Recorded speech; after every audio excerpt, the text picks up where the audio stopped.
Question: what would you do if you released one of the most successful live service games in the last 5 years in an ocean of failures that is the live service industry? I know. You lay off the director and the team. What? What the fuck? Well, that's at least according to every headline article in the last 24 hours.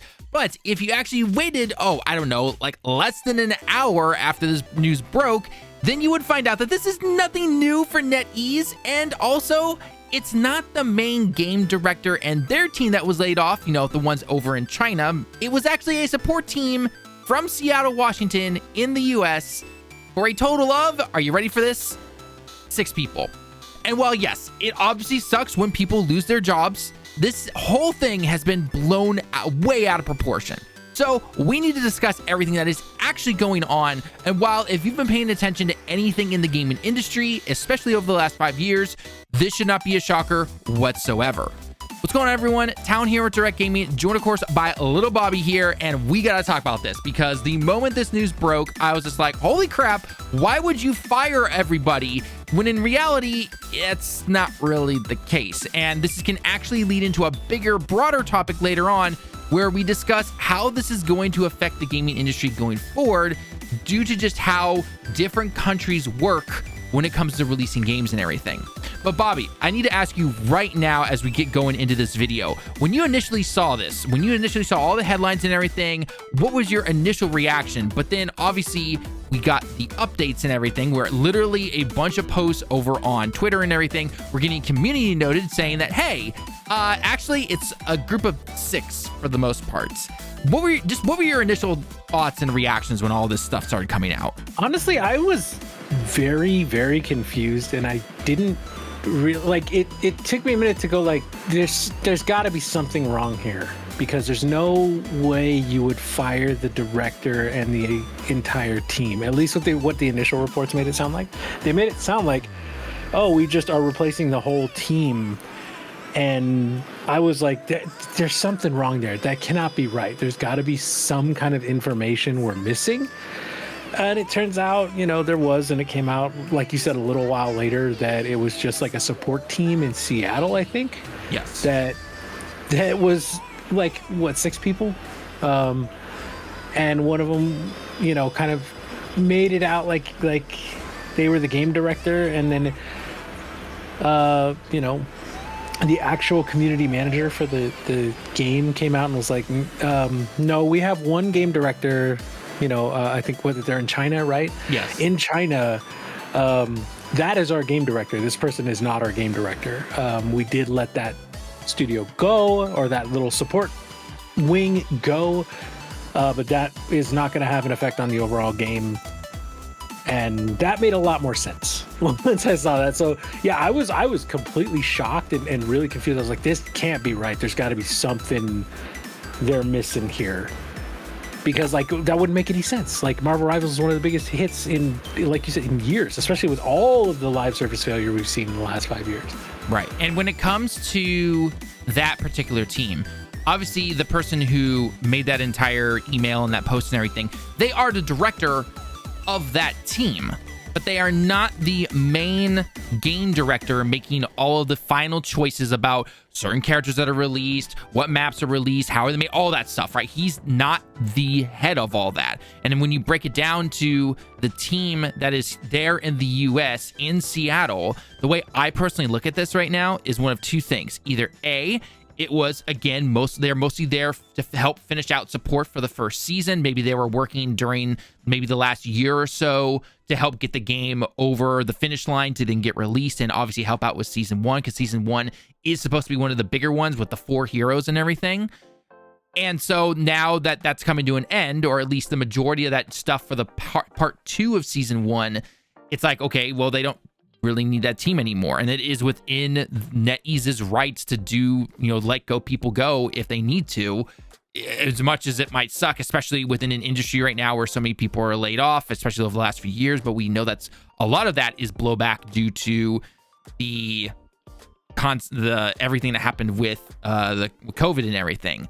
The other part that I also look at this is that simply when it comes to how things are done over in the West, compared to how things are done over in the East, especially with a bunch of new teams coming up in China and South Korea and other countries.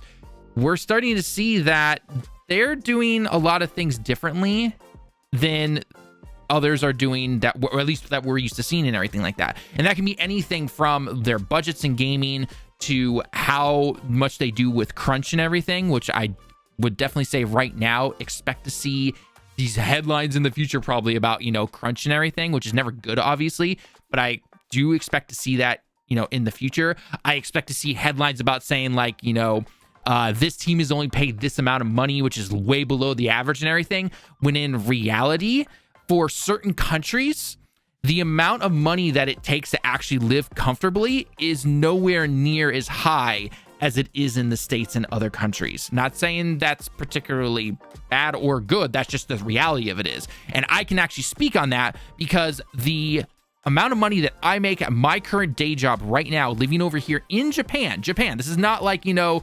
a third world country or anything like that. Like, I live in Japan. The amount of money that I make, I can live comfortably for the most part.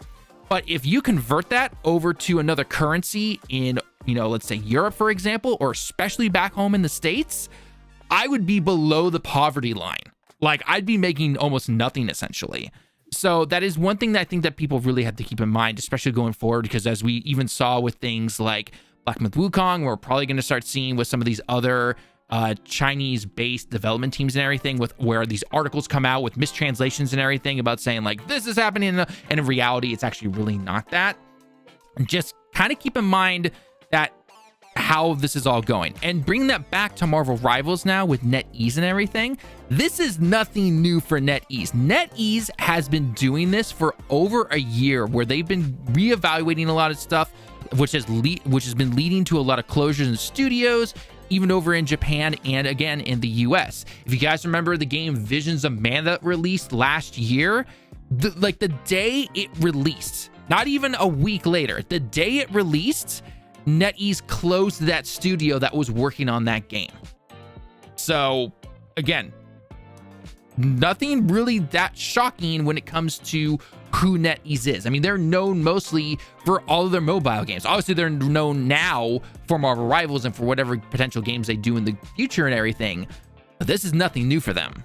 Would you agree with that, Bobby? Yeah, I mean, this is one of the, I mean, like you said, it's kind of one of the things that's been happening around the industry, especially. But yeah, with NetEase, we've heard in the last year, they've closed a lot of Western stuff.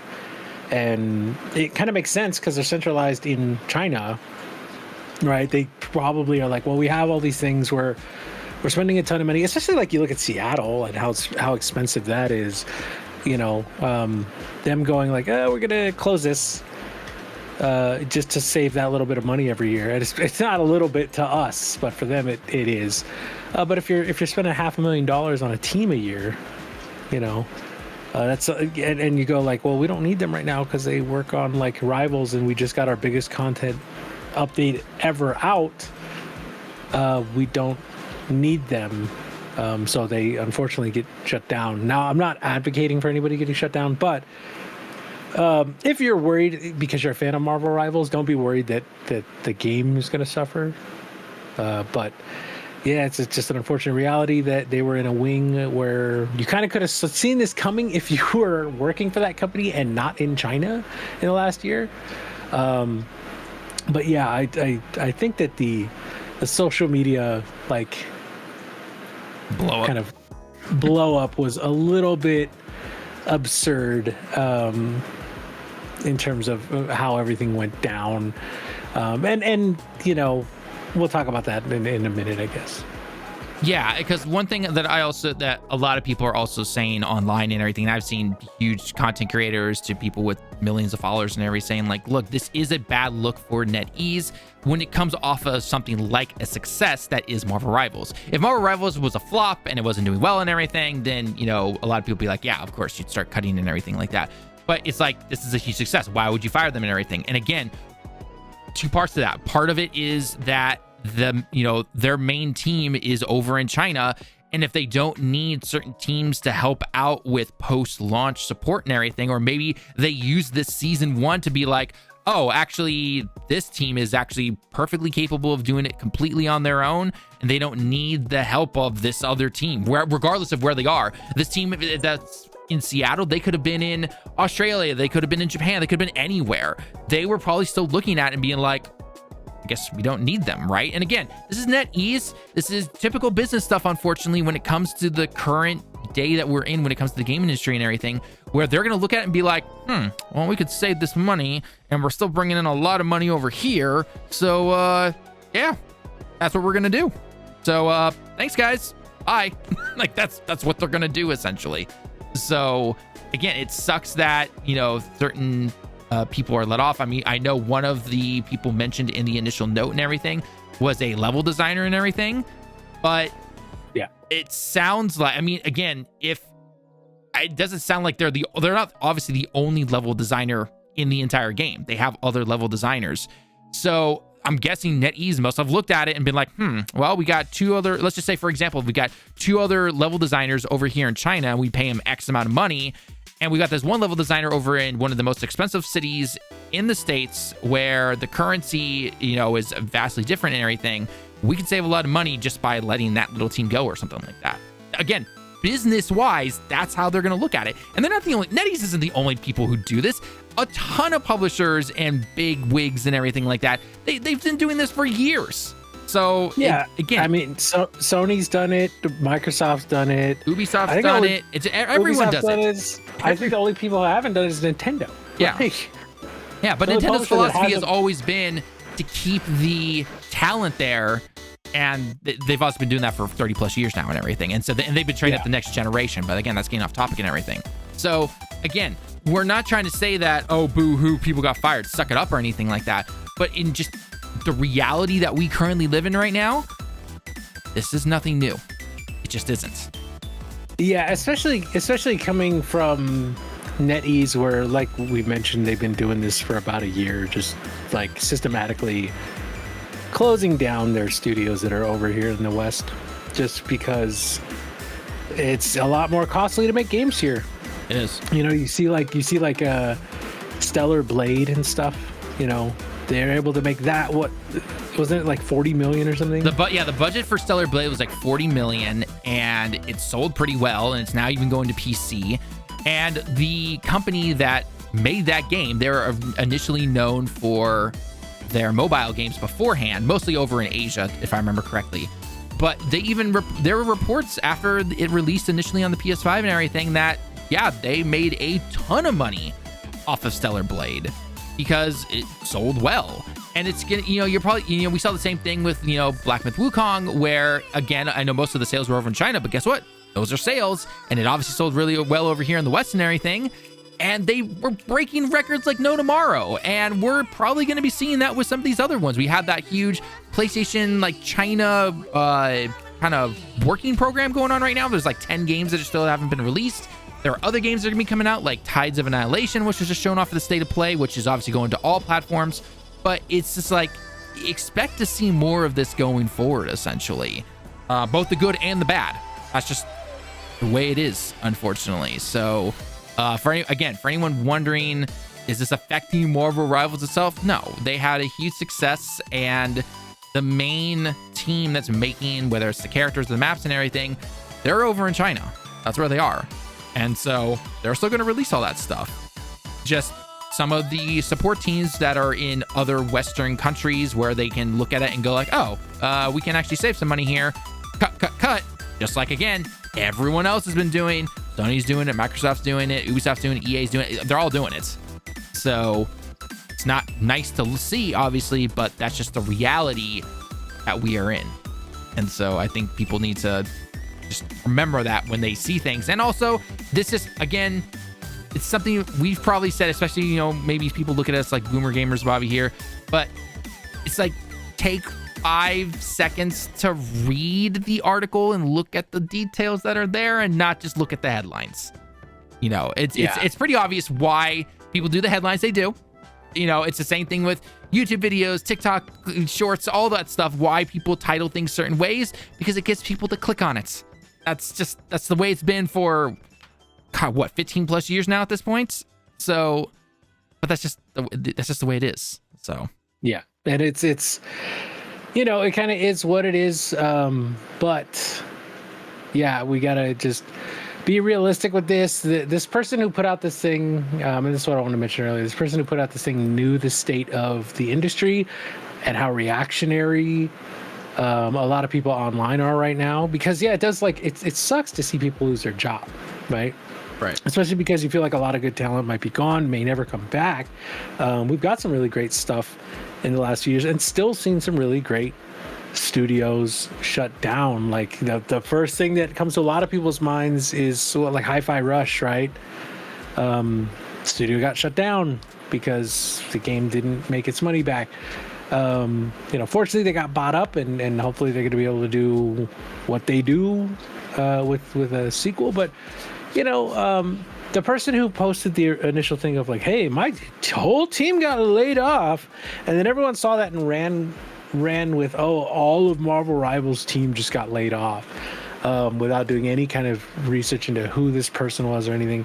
That person was absolutely trying to get that online reactionary kind of thing going. Maybe like, you know, oh, you don't fire them, blah blah blah. This is, you know, get the outrage at NetEase as their way of like, probably as their way of trying to get back at them a little bit. But it is good to see the clarifications coming out.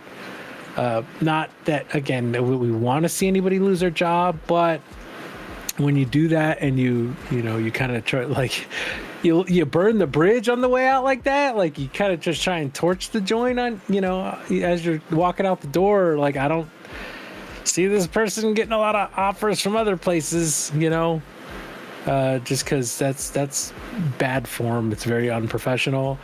You know, you can't do things like that in business.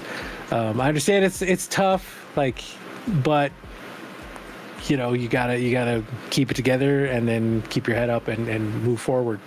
Yeah. Overall, though, like, it just doesn't really sound like it's gonna affect Rivals too much, which is good if you're a fan of Rivals.